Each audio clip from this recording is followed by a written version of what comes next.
Navbatdagi remont mebel texnikali uyimiz tayyor bo'ldi. Chilonzor 14-kvartaldamiz. Afg'uz to'yxonasini juda ham ko'pchilik biladi. Mana shu yerdan o'ngga qayilganimizda Inyas universiteti, Farxatskiy zapchast bozor, Fanon zavod chiqadi.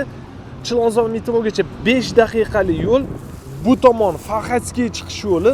Mana shu yerdan ozgina kirganimizda 4 etajli domni 3-etajda joylashgan 2 xona 3 xona qilingan uyimizni ko'rsatamiz. Shunaqangi shinam, ifor dimoqni oladigan uyda yashash mazza bo'lsa kerak. Uyimizni zalidamiz. Hamma remonti, mebel texnikalar qilingan, kelib faqat yashash kerak. Uyimizni spalnisi, bu yoqda ham hammasi mebellar sifatlilar qo'yilgan. Bu yoq podyezddan kirish eshik. Bu yoqda vanna joylashgan. Hamma narsasi qilingan bu yoqda ham. Bu yoqda sanuzel.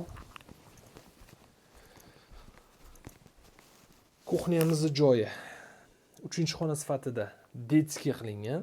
Kuxnyamiz esa balkonga chiqazilgan. Balkonning razmeri 1,5 ga 3.